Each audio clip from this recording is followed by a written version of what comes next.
Can you get fat while fasting? That is such a good question. The answer is yes. Of course, you can get fat while you're fasting, right? Because it's not about the time that you're fasting, it's about the time that you're eating. At the end of the day, like we said at the very beginning, fasting is an eating style. It is not a diet. So what you eat when you decide to break your fast and during that entire eating window is going to determine your metabolic health. It's important for you to choose good, nutritious food.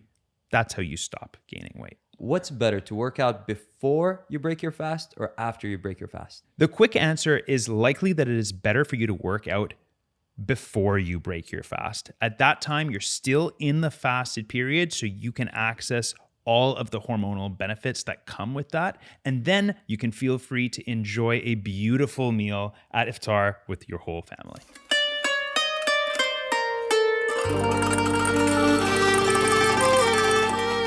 Welcome to another episode of Yalla, Let's Talk, the podcast that is trying to help you figure things out by people who are still figuring things out. Today we have with us none other than Dr. Emile Sabga. How's it going, man? Thanks for having me. It's a pleasure to have you here, my friend. So for people who don't know, Dr. Emile is a naturopathic doctor.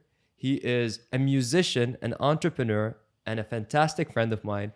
Welcome, Emile. I appreciate you, Hanny. Thank you for the welcome. And lots of focus on that last part. Hanny and I go actually quite a way back. And so I'm just really excited to even have the opportunity to get to hang out with you in this context, man. This is super cool. Right? It's like, how long have we known each other? For like 10 years now, since undergrad days. Back in the undergrad days, man. Awesome. Yeah. Yeah. And it's awesome because I always say this, I find Emile as one of those amazing personalities who has always been very charismatic. I'll say that right from the start.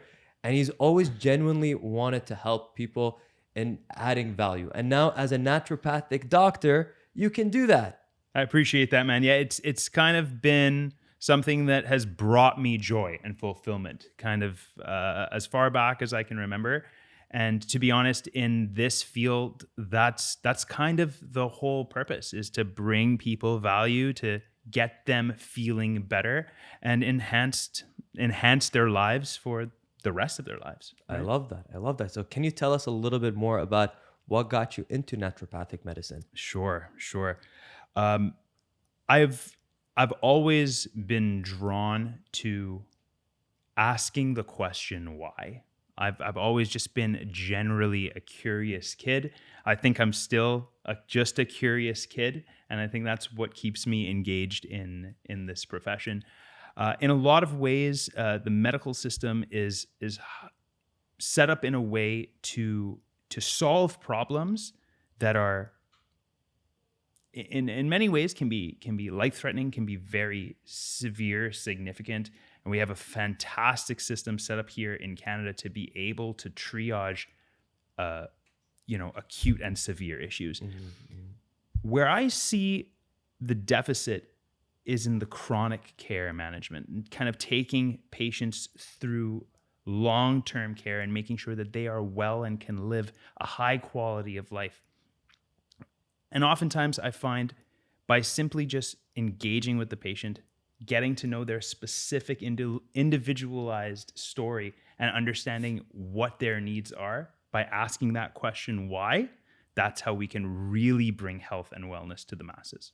I love that. It's, and I think there is a huge need for chronic illness focus, because a lot of times people will provide some medication and be like, okay, it's not working out, but it could be other things from your diet, from your lifestyle.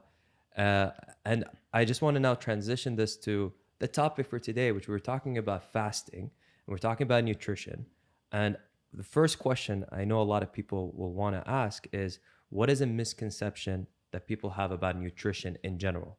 Yeah, that's a great question, man. And I think it's an important one because there's so much information out there on the internet right now. And everyone is kind of touting the benefits of lots of different fads. And I think that the most important thing to remember when it comes to nutrition is that there is no such thing as a one-size-fit-all solution. It's kind of one of the beauties of naturopathic medicine, is because it's so individualized and you get to hear that person's whole story, you get to kind of curate a nutrition experience for somebody else in the way that best suits the context of their life, right?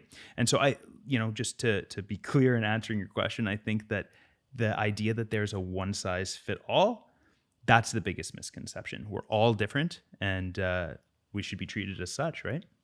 I love that. So everyone is, you got to customize your diet to your own individual needs and your body's needs. Totally. Now, of course, we have to always understand that there are the fundamentals of nutrition that can be implemented across our species. But again, everyone's life and context is different. And so we certainly have to honor that as well. So before we even dive into the fasting, what I'm just curious about right now is, what is something that people think is healthy, but according to science is not healthy? Wow. That's a tough question. I think that there's so many things that get sensationalized. And so whether it's, extreme deficits within the diet with lots of focus on don't eat this, don't eat that. Mm-hmm. I think that in all forms, that type of approach to nutrition is unhealthy, period. And I think that the healthiest diet is one that is balanced and one that is sustainable. And that's kind of a message that I drive home to my patients. They ask me very similar questions. Is this bad for me? Should I not eat this? Yeah. And the answer is eat everything in moderation, man. It's really that simple, because you have your whole life ahead of you, and balance is key. Balance is key. So basically, if you want to eat, okay, I guess this is now going to be the most controversial question. Let's do it. This is something and a lot of people debate about. Okay. Meat versus plant-based diets. Ooh, interesting.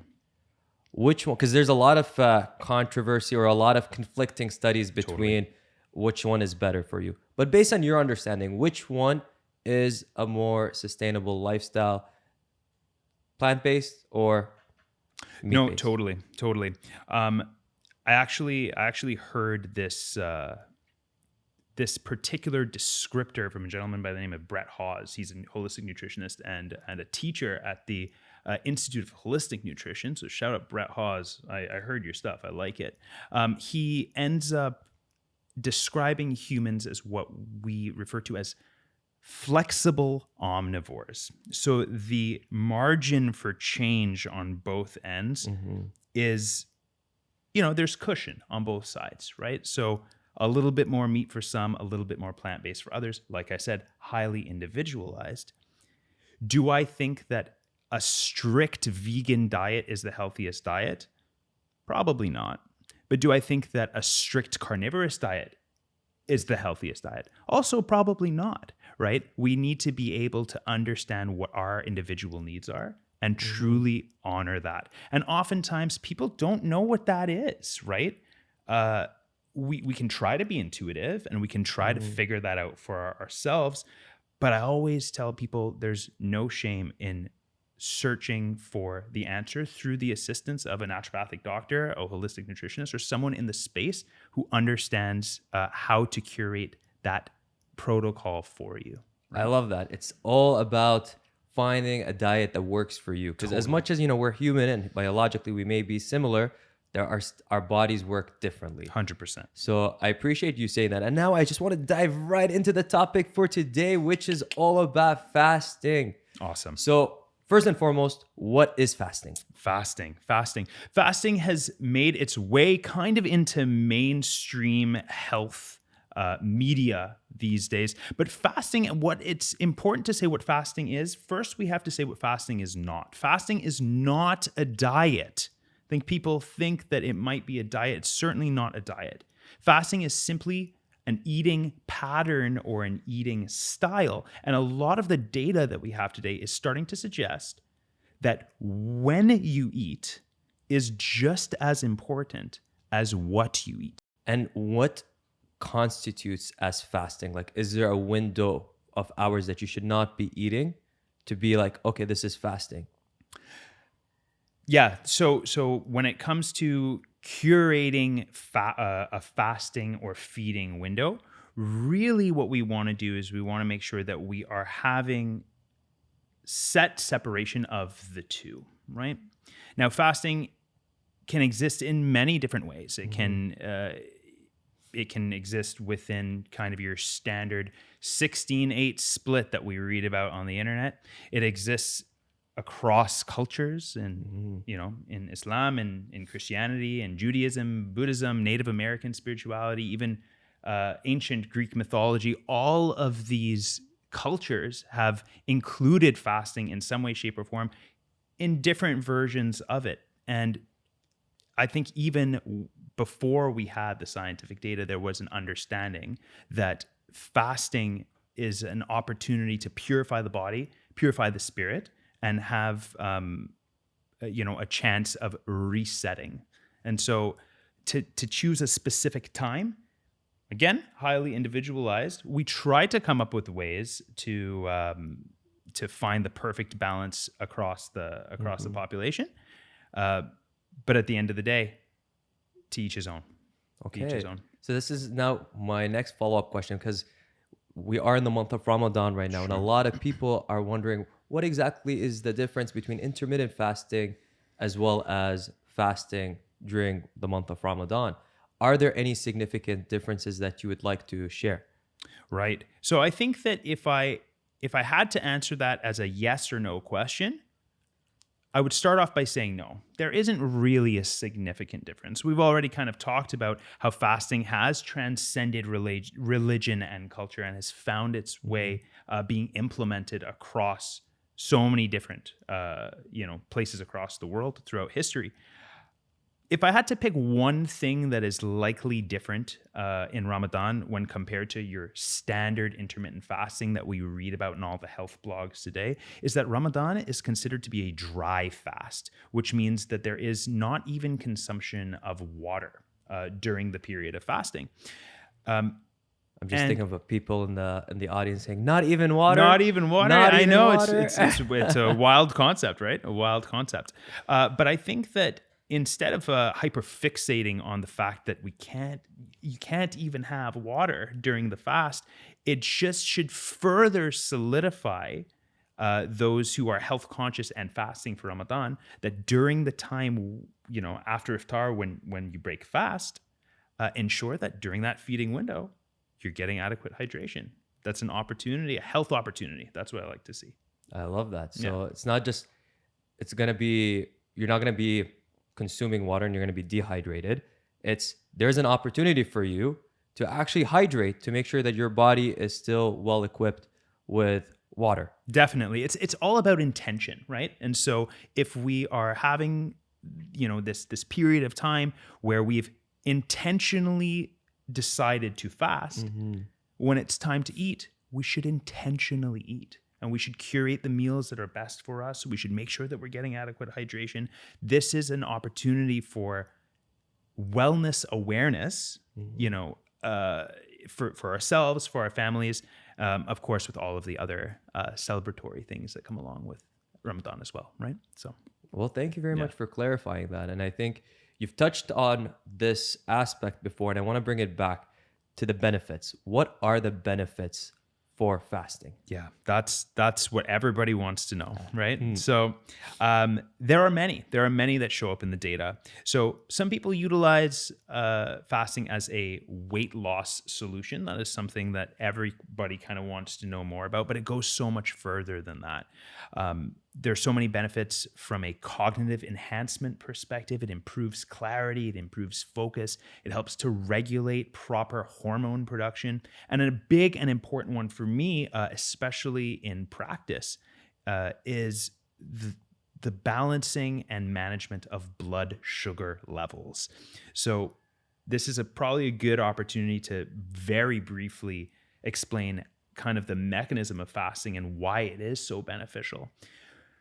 Whenever we eat food of any kind, likely a meal will include a carbohydrate of some kind. Whether it's a simple carbohydrate, whether it's a complex carbohydrate, the body breaks it down into a simple sugar. It's absorbed through the gut and it enters the bloodstream. Well, the body responds by secreting a hormone called insulin produced by the pancreas. Insulin shows up in the bloodstream and it sees all the sugar there. Now, sugar is not supposed to be in the bloodstream. We need to get it out of the blood and into the cells so that the cells can use it for energy. So that's insulin's job. Insulin ushers sugar out of the blood and into the cells. Well, if we're constantly eating and we're constantly encouraging a spike in blood sugar, well, the body's going to become relatively insensitive or lazy to an insulin response. It's kind of like a boy who cried wolf situation. If insulin keeps showing up, it's not going to listen to it anymore, right? So this is, in my opinion, one of the magic benefits of fasting, because we're able to resensitize our body to that natural insulin so that we can have incredible balance of our blood sugar. This is good for metabolic syndrome management, type 2 diabetes management, among so many other things. So really that's the key one for me personally. So you talked a lot about insulin and how fasting benefits blood sugars or blood levels, sorry. Blood sugar levels. Blood sugar level. Yeah. But what does that actually mean for someone day to day? Like someone who's like listening to this, why is that going to benefit them in the long run? Absolutely. So the application of this is essentially the way that one feels. When we eat something that is particularly high in carbohydrates, that is broken down into simple sugars, we get a quick spike in our blood sugar, but that also means we get a quick fall in our blood sugar. And so we stay hungry and we stay snacking and we stay irritable because we don't have the ability to naturally balance our blood sugar. When you flip that on its head and you take control of your blood sugar management, your energy levels will increase, your mental clarity and ability to concentrate on tasks will increase. And of course, we're going to have better health outcomes overall as we get older. Reduce risk of cardiovascular issues, reduce risk of elevated cholesterol levels, atherosclerosis, buildup, heart attacks, strokes. There's so many reasons to get control of your blood sugar levels now. I love that. So if people aren't fasting before this episode, they're going to be fasting right after this episode. I think so. So all these benefits in terms of lowering your blood sugar levels, in terms of staying focused and providing more clarity, in terms of losing more fat. Sure. Did you mention losing the fat or not yet? It certainly can be. It can be used as a weight loss tool. The data has shown that folks do improve their ability to lose weight when fasting appropriately. But I think that this is a really good opportunity to say fasting without knowing how to do it properly can be detrimental to one's health. So if you've never fasted before, make sure that you employ the assistance of someone who is qualified to help you through that journey so you don't mess things up. Okay, so I'm curious to hear a little bit more about that, because you're going to have a lot of people who are going to be listening who may be fasting during Ramadan. They're like, hey, I've been fasting for years. Totally. For those who have fasted their whole entire life, whether it's in Ramadan or they've done intermittent fasting, what guidance or what advice would you like to give them? So I think that when it comes to fasting, I believe that there are ways to do it better than other ways. I don't necessarily want to say that there's ways to do it wrong. There's just ways to do it better. And I think that it all comes down to two major things: what we choose to break our fast with, and the last meal that we have before we enter our fast. So those are the two major things. Now, of course, one could make the argument about all of the things that we consume during the feeding period as well. Sure. Of course, we want to employ the general laws of good nutrition during the time that you're eating. But really, if we're going to focus on just two things, how to break your fast and the last thing you eat before you end your fast. I love that. Okay, so tell us a little bit more. Like, how should someone break their fast? Yeah. And how should someone not break their fast? Totally. When you're coming out of a fasted state, you have to understand that your digestive system has been asleep for many, many hours. Lots of other biochemical and physiological mechanisms are occurring in the body during the fasted period. Once you introduce food into the system, all of a sudden, all of those digestive processes are going to begin. And so one of the best things that you can do to ease your way out of your fast is to choose to consume foods that are easy to digest and easy on the digestive system. All of a sudden, we're going to reduce our incidence of bloating, indigestion, acid reflux, etc., because we've chosen a food that is very easy to digest and calmly can enter the system, transition us out of the fast. And what are some of those foods? So I know that it can be quite traditional to break fast with a date. I've learned that over the years. However, when it comes to fasting of any kind, the things that I like to recommend are things like smoothies. I'm a big fan of well-cooked oatmeal, and I'm really into bone broth. If you have access to either organic bone broth, you can make that at home. You can buy it in jars from your local health food store as well. There's so many benefits. That sounds super fancy, but I love it. Yeah, no, it's actually way less fancy than you think. It's really just, high quality bones from most of the time. It ends up being beef bones. Boiled in water, a little bit of apple cider vinegar to be able to extract a lot of the nutrients, season however you like it, and leave it on the pot. Sounds delicious. It is an elixir, my friend. It is an elixir. So you picked those three foods, like the smoothies, the bone broth, And the oatmeal. and the oatmeal. What are the benefits, the scientific benefits of breaking your fast with those foods? Well, first of all, all of these foods are quite nutrient dense, right? So especially when we're talking about smoothies and when we're talking about bone broth, there's tons of micronutrients in smoothies, especially if you're able to leverage all of the powers that come from putting lots of different kinds of fruits and vegetables, blending them up and enjoying them. In bone broth, you're getting protein, you're getting collagen, you're getting tons of things that help to benefit hair, skin, nails, the immune system, amino acids to repair digestive tissue. There's so many things in there that are just good for the body. But at the end of the day, in the context of fasting, the reason why I chose these three is because they're easy to digest. We want to be able to transition our body from that fasted state to that eating window as gently as possible. If we break our fast with that diet, what can we expect to have happen to our body? I think first and foremost, what you're going to experience is a much easier transition into that feeding window in the sense that you're not going to suffer with a lot of the symptoms that come with breaking your fast with a particularly heavy diet. You're setting yourself up for success from, the perspective of having more energy, being fuller longer, being able to sustain throughout that feeding window. And it sets you up for the next meal. If you're feeling good, you're going to want your next meal to be something that is healthy so you can continue feeling good. Law of physics, an object in motion tends to want to stay in motion, right? So if you start your eating with the something that's going to fuel your system, of course, you're going to be encouraged to eat something healthy at your next meal as well.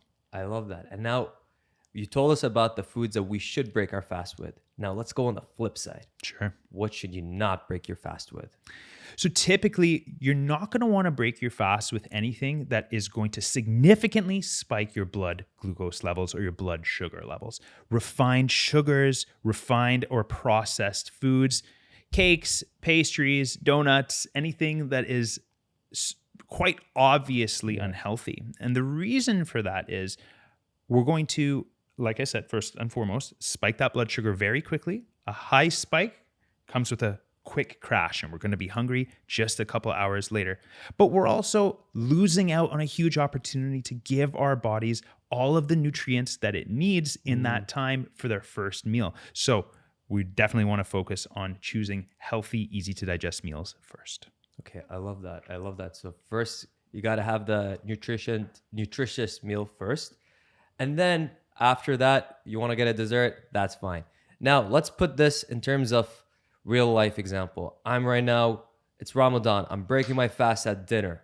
And you see all these like amazing cuisines from traditional like kebabs to mensef to, I don't even know, baba ganoush, hummus. We're getting Oh, a you're little making me hungry, right man. now. I'm This getting is hungry too. Someone bring out the baba ganoush. Yeah, can someone bring some Bring out the baba ganoush. We gotta go after this. I know. But like, what do we go for? Like, just imagine that spread. Like, what should we go for? Should we go for the soup? Should we go for the dates? Should we go for what? And what should we avoid? Totally. The short answer is go for everything, man. Go for everything, but it's the order in which you go for it that's important, right? We have to understand that Ramadan is a special time of year. You know, families are getting together and they're celebrating, and it's beautiful in so many ways. So, you know, in Middle Eastern culture, we come together over food. How are you going to take that away? Well, the answer is no, we're not going to take that away at all, right? We want to be able to enjoy every single part of the beautiful culture and the beautiful cuisine that comes with it, right? If we are going to jump into what's on the table with this massive feast, you mentioned soup. I think that that's a good opportunity to get something warm, easily digestible, activate the system. Slowly, we can start to move towards the proteins, some of the other carbohydrates, your rice, your hummus, your baba ganoush. And listen, I'm hungry. if you are not having a little sweet treat after your meal, you're missing out on a huge opportunity to enjoy your life, my friend. I agree. Yeah. I agree. So we gotta get Have back, the back- baklava, back- have the back- baklava, and enjoy it. Enjoy it, right? One life to live. I love that. And I love the fact that you said you have it all. Just it's all about the order. And from what you just described, it's really how you want to activate your digestive system right after you want to break your fast. Exactly. Right? So I want to go now to my next question. We talked a lot about breaking your fast. Now, let's talk about the last meal. The last meal, when should your last meal be? What should you eat? And how much should you hydrate to keep you existing and living and thriving for the next X amount of hours?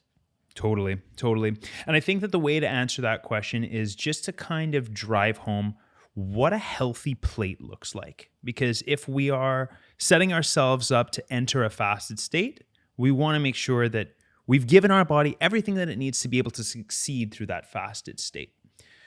This is where we should be talking about consuming adequate amount of lean protein, you know, in the form of high quality meats, poultries, fish, eggs, plant-based proteins for my plant-based people, right?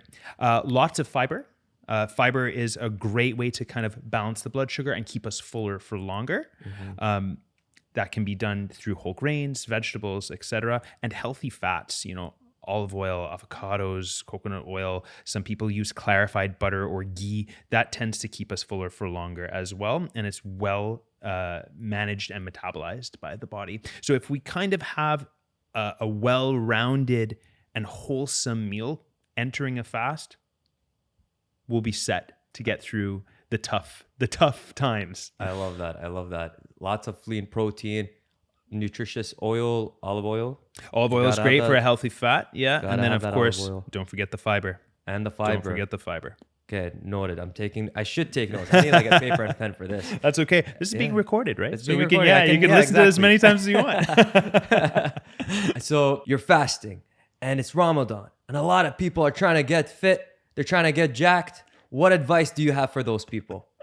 I think that it's also a really great opportunity to explore all the things that fitness and exercise can do for you during a fasting period.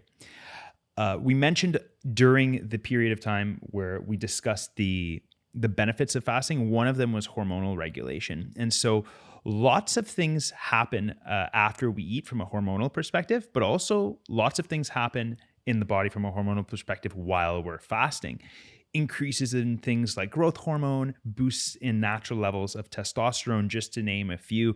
Those are great things that happen naturally in the body that you can leverage to be able to achieve a higher level of fitness. And so I think that, you know, strategizing about how you're going to exercise during your fasting to make sure that you still have adequate energy to get through it, but leveraging all the hormonal changes at the same time, that's the magic. So what's better, to work out before you break your fast or after you break your fast? The quick answer is likely that it is better for you to work out before you break your fast. At that time, you're still in the fasted period, so you can access all of the hormonal benefits that come with that. And then you can feel free to enjoy a beautiful meal at Iftar with your whole family. So I know a lot of people want to know this. Dr. Emile, can you get fat while fasting? That is such a good question.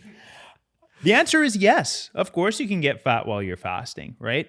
Because it's not about the time that you're fasting, it's about the time that you're eating. At the end of the day, like we said at the very beginning, fasting is an eating style. It is not a diet. So what you eat when you decide to break your fast and during that entire eating window is going to determine your metabolic health. It's important for you to choose good, nutritious food. That's how you stop gaining weight. Makes sense. Like if you're eating baklava all freaking night, then you might not be like getting more fit. Exactly. Listen, enjoy it, but make sure 80-20 rule, balance is key. Make sure that you are choosing the right foods for you. Good, healthy, nutritious foods. I love that. Well, thank you very much for sharing that. My next question for you are, what are some ways people can maximize on the benefits of fasting? Definitely.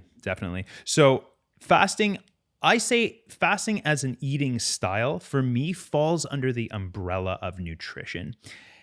And nutrition is one of what I like to call the 4 fundamental building blocks. And so if you really want to leverage the power of fasting, you have to focus on the other 3 that we haven't really talked about all that much. And that is exercise, optimizing your sleep, and managing your stress. And so when I think about what it means to be wholesome, healthy, and get the benefits of any health regimen, those are the 4 things: nutrition, exercise, sleep, and stress management that we all need to focus on. Thank you, Emile. All of this sounds great. And the one thing that resonated with me was you talking about stress management. How do you manage stress levels? Yeah, the stress management piece for me is a particularly important one as well.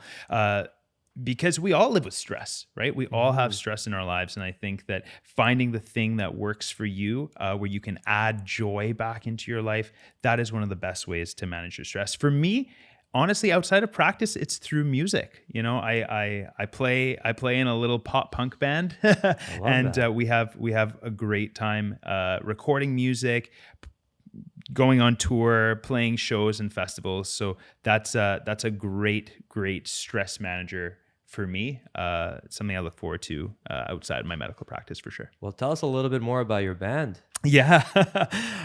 So the name of the band is it's called Sundown Superhero. I actually was raised in the small island of Barbados, and so that's very much still my home, and that's where the band is based.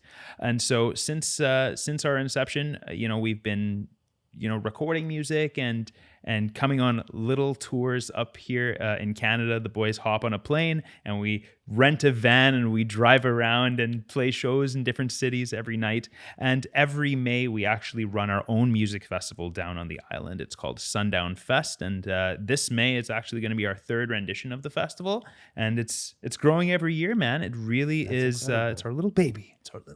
That's incredible. Yeah. And so, okay, so music has been a part of your stress management. You've explored interests outside of your profession and you wore multiple different hats. What advice would you give someone who wants to manage their stress or wants to find something that they're interested in? Totally. I think that the best place to start is asking yourself, what are the things that you love? And prioritizing doing that thing a little bit more often. There certainly are other really great stress management techniques that anyone can do. We can speak to the benefits of meditation, of breath work, of yoga, engaging with community. There's so many ways that you can balance your stress. But at the end of the day, I'm a passion-driven guy. And so when I see someone doing something that they're passionate about, I just want to tell them, do more of that thing, man. If you do more of that thing, stress is going to solve itself. I agree 100%. It's food for the soul, whether it's in music, whether you create content, whether you like reading books. Totally.